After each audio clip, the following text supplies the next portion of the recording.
Bayan, pumalag ang mga dating hepe ng Philippine National Police nang isiwalat sa pagdinig sa Senado na isa sa mga ito ang tumulong umano para makatakas si dismiss Bamban Tarlac Mayor Alice Guo. Kanya-kanya ng pagtanggi ang mga ito na sangkot sila sa illegal na pogo.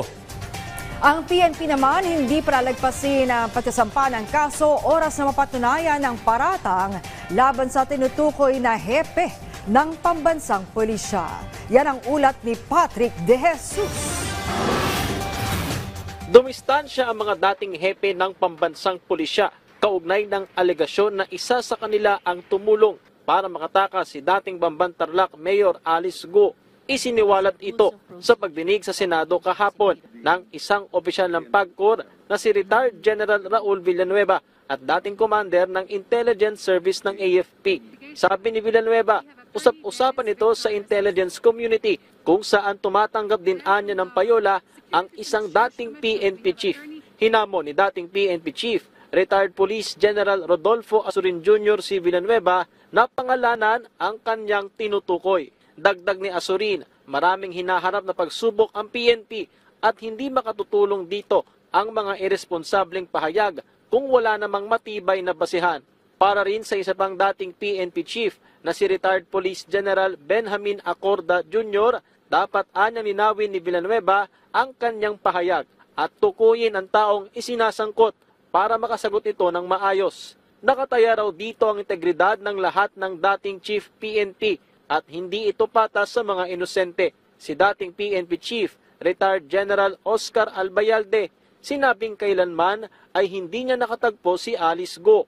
Ikinaalarma naman ni dating Senador Ping Lacson na naging PNP chief din ang impormasyon na isiniwalat ng PAGCOR. Si dating PNP chief, Senador Ronald De La Rosa, nilinis na rin ang pangalan sa akusasyon. Ayon sa PNP, sineseryoso nila ang naging paratang kaya't iniimbestigahan na ito sa panguna ng CIDG. Nakipag-ugnayan na rin sila sa PAGCOR. There is no sacred cow dito sa gagawing investigation, even if it means holding liable ang isang former chief PNP. Binigyan na rin po niya ng utos ang CIDG to coordinate with the PAGCOR to get more details as to the identity of this alleged former PNP who's allegedly on the take.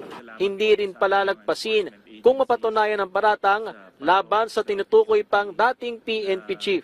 Mismong si Chief PNP ang nagsabi kanina, wala tayong sisinuhin, kahit sino pa siya, magpa-file tayo ng kaso at inulit niya kanina na pagtulong-tulungan natin dito at hindi sana ito makaapekto sa mukal ng PNP, kundi bagkus mag-serve ito as a challenge to everyone who's a member of the PNP. May 29 na dating PNP chief, pero 5 rito ang namatay na. Patrick De Jesus para sa Pambansang TV sa Bagong Pilipinas.